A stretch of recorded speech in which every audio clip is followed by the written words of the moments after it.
A total solar eclipse happens when the moon passes between the sun and the earth, and it completely blocks the surface of the sun. And people who are viewing the eclipse from locations where the moon's shadow completely covers the sun, that is known as the path of totality. And they will experience a total solar eclipse. The sky will darken as if it were dawn or dusk. Weather permitting, people along the path of totality will see the sun's corona, which is its outer atmosphere, which is usually obscured by the face of the sun. So that the partial eclipse happens when the moon passes between the sun and the earth, but the sun, moon, and earth are not perfectly lined up. And only a part of the sun will appear to be covered, giving it a crescent shape.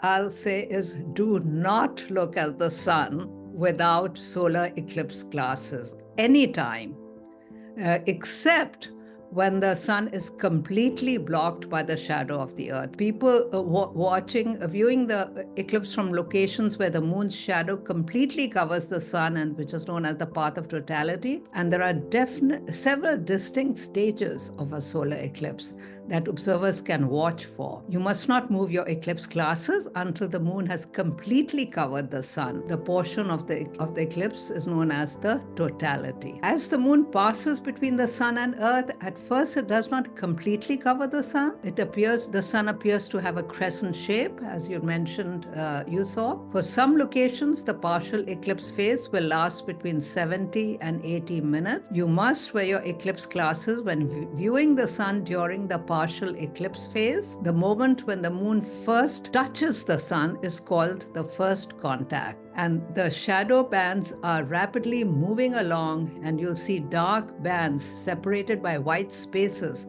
that can be seen on the sides of buildings or the ground just before and after totality. So that just happens for a very short time, very faint and difficult to photograph. And the Earth's upper atmosphere contains turbulent cells of air that distort the sharp-edged light from the solar surface, the same way it distorts the starlight and causes the stars to twinkle. So now, as the moon continues to move across the sun, several points of light shine around the moon's edges, and these are known as Bailey's beads. And these are light rays from the sun streaming through the valleys through the moon's horizon. These Bailey's beads are really short-lived, and they may not last long enough to be noticeable to all observers of the total eclipse. They'll begin to disappear until eventually only a single bright spot will remain along the edge of the moon's shadow. And this bright spot resembles the diamond on a giant diamond ring. Totality is almost here, but keep your glasses on. Once the diamond ring disappears and there's no longer any direct sunlight, you may remove your eclipse glasses and look at the total eclipse safely with the naked eye. This moment is also called second contact. Totality viewers may be able to see the chromosphere, which is a region of the solar atmosphere appearing as a thin circle of pink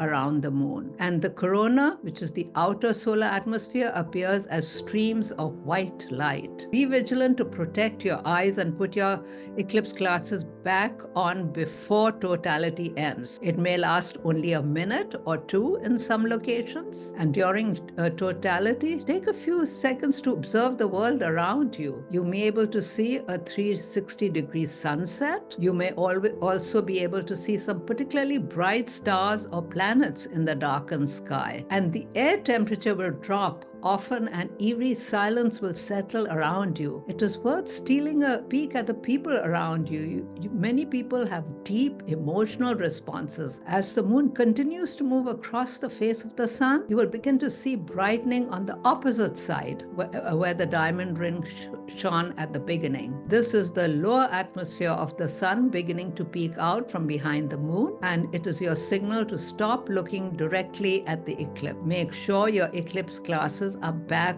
on, or you are otherwise watching the eclipse through a safe, indirect method before the first flash of sunlight appears through the edges of the moon. This moment is called the third contact, and once your eyes are protected again, you may continue to watch the final stages of the eclipse. A process mirrors the beginning. You will again see the diamond ring, Bailey's beads, the shadow bands on the buildings before the entire sun is visible. And fourth contact is the moment that none of the sun is covered by the moon's surface. This is when the eclipse is completely over.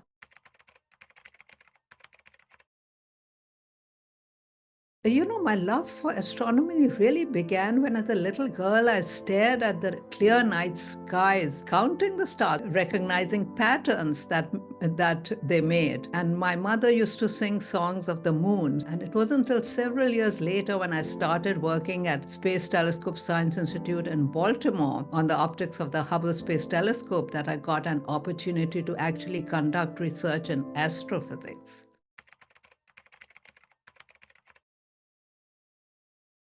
So, to every little boy and girl who stares with wonder at the sky or at a planetarium screen and dreams of unraveling the secrets of those mysterious objects, I would advise them to pursue their curiosity. We have seen only a very tiny speck of what's out there. We have to catch up on 13.8 billion years of cosmic history. So you can start by mining data from NASA archives as you move to greater heights in your ambition to reach for the stars. A career in space science or exploration is not only intellectually stimulating, but it gives you the critical thinking and capabilities to face a multitude of problems in life.